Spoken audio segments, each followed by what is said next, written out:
गुफा में मशालें मंद पड़ने लगीं, जिससे अंधेरा और भी गहरा हो गया। किरण जमीन पर बेहोश पड़ा था। उसके हाथ में गरुड़ पंख का टुकड़ा मजबूती से जकड़ा हुआ था। उसकी टीम के सदस्य घायल सर्प को वापस ले जाते हुए विशाल कक्ष में इधर-उधर भाग रहे थे। कुछ क्षणों के बाद किरण की आंखें धीरे धीरे खुली। उसे अपने पेट में तेज दर्द हुआ, लेकिन गरुड़ पंख की शक्ति उसे धीरे धीरे ताकत दे रही थी।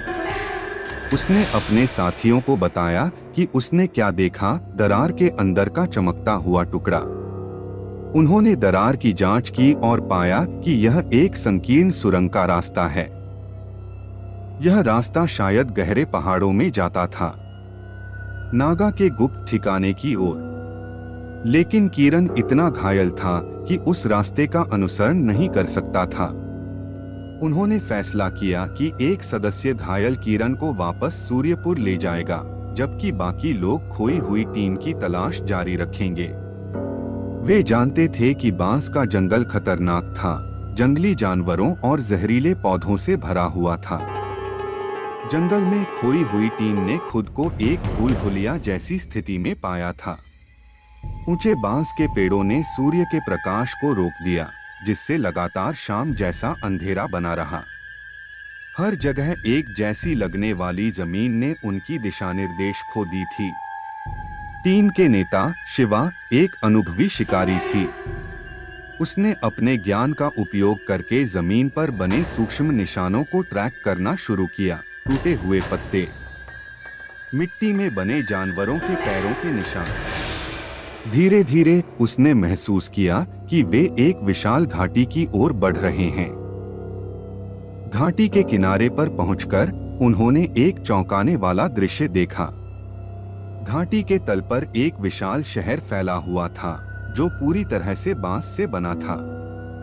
हजारों की संख्या में नाग जाति के लोग, सांप जैसे सिर और मानव शरीर वाले प्राणी शहर की गलियों में घूम रहे थे। यह नागाओं की गुप्त सभ्यता थी, जो सदियों से मानव दुनिया से छिपी हुई थी। क्या खोई हुई टीम गलती से नागाओं के इलाके में आ गई थी? और क्या नागाओं का दुष्टांता की योजनाओं से कोई संबंध था?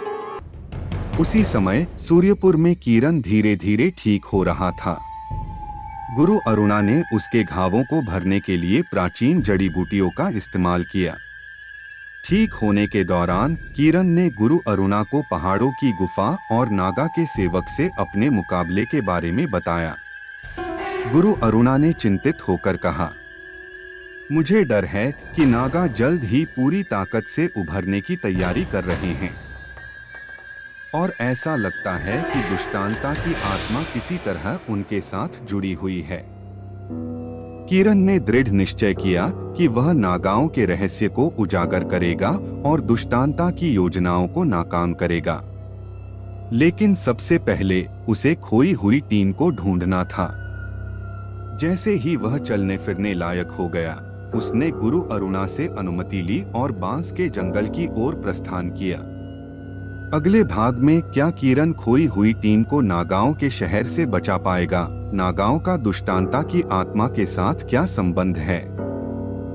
और गरुड़ पंखों के रहस्य क्या हैं? ये कल अगले पार्ट में पता चलेगा। अगर स्टोरी अच्छी लगी तो वीडियो को लाइक करो और अगले पार्ट के लिए चैनल को सब्सक्राइब करो। मिलते हैं अगले वीडियो में।